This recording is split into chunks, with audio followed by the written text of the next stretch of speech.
सत्ता वाईट, पूर्वी जेवायला बोलवायचे, आता चहा प्यायलाही कोणी बोलवत नाही. सदाभाऊंनी व्यक्त केली खदखद. सत्ता ही वाईट असते, मी ती भोगली आहे. माझी गाडी आली की हॉर्न वाजायला लागलं की मागून 10 गाड्या लागायच्या. मात्र आता माझं मंत्रिपद गेलं आणि गाडी गेली. गाडीवालासुद्धा गेला, मी एकटाच राहिलो असं म्हणत माजी मंत्री आणि रयत क्रांती संघटनेचे प्रमुख सदाभाऊ खोत यांनी ही खंत व्यक्त केलेली आहे. ते कोल्हापूरमध्ये आयोजित करण्यात आलेल्या सभेत बोलत होते. दरम्यान बोलण्यात कधी हायगाई करायची नाही, मी बोलतच होतो की हातकणंगले मीच लढवणार आहे. मी नाही म्हटलं तरी माणसं माझ्यासोबत राहतील का, असा सवाल यावेळी सदाभाऊ खोत यांनी उपस्थित केला. लोक विचारायचे, भाऊ कसं आहे? मी म्हणायचं जमलं, मात्र मला माहीत होतं जमलेलं नाही, असंही खोत म्हणाले. दरम्यान सत्ताही वाईट असते, मी ती भोगली आहे. प्रत्येक तालुक्यात 1 किलोमीटर रांगा लागायच्या. मला वाटायचं आपलं वजन वाढायला लागले. मात्र मंत्रिपद गेलं आणि गाडी बी गेली आणि गाडीवालाही गेला, मी एकटाच राहिल्याने ही खंत यावेळी त्यांनी बोलून दाखवली आहे. आधी मला 1-1 वाजेपर्यंत फोन करायचे, मी उचलायचो, मात्र आता मी फोन केला तर गडीही फोन उचलत नाही, असं खोत यांनी म्हटलेलं आहे. खासदार साहेब वाईट असते, मी भोगली. माझी गाडी आली, इंगोले साहेब वगैरे असायचं, हरणं वाजायला लागला, मागणं 10-20 गाड्या लागायच्या. प्रत्येक तालुक्यात 1 किलोमीटर रांग असायची. मला वाटायचं आपलं वजन लय वाढायला लागलं.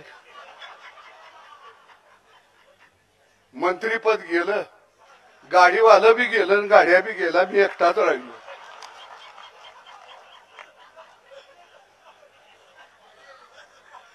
पहिलं घडी मला 1-1 वाजेस्तोवर फोन करायचे, मी उचलायचा. आता मी फोन केला तर घडी उचली ना झाली.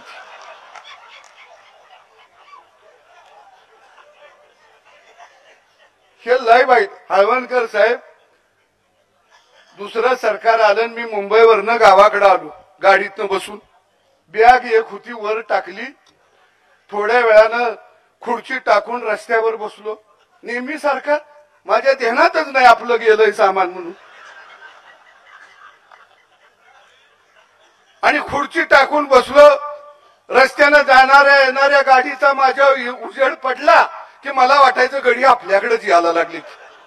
एकानं सुद्धा खासदार साहेब काच बी खाली केली नाही हो, मी एकटाच खुर्चीवर राहिलो.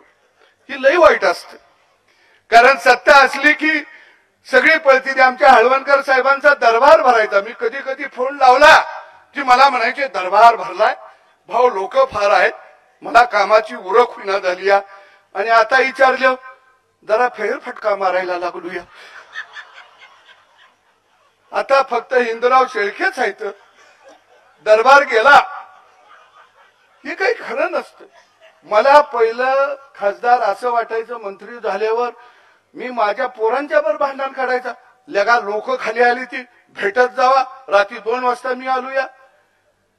की आमच्याकडं इंगोले साहेब वगैरे जेवून गेली, येईल त्याला मी सोलापुरी भाकरी द्यायचा, ठेचा द्यायचा, शेंगदाण्याची चटणी द्यायचा, दही द्यायचा. आणि गडी खाताना मला म्हणायचं, भाऊ मंत्री बघितलं पण तुमच्यासारखा माणूस नाही.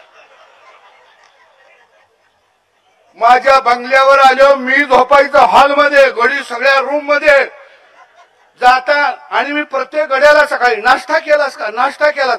अहो स्वयंपाक करणारी माणसं थुकून जायची, पण मी म्हणायचं नाही, खायला घाला, या आपलं गडी आहेत, पुढे उपयोगाला येणार आहे. तर कुठं कोण आहे? आज पहिल्यांदा हातकणंगल्यामध्ये जेवायला बोलवलं इंगोले साहेबांनी. नाहीतर पहिलं माझा दौरा असला की म्हणायचे निमंत्रण 2 महिन्यापूर्वी दिलंय भाऊ, आमच्या घरला जेवायला येत नाही. आता साला चहा प्यायला बी बोलवी ना कोण. Bureau report, SBN Marathi, Kolhapur.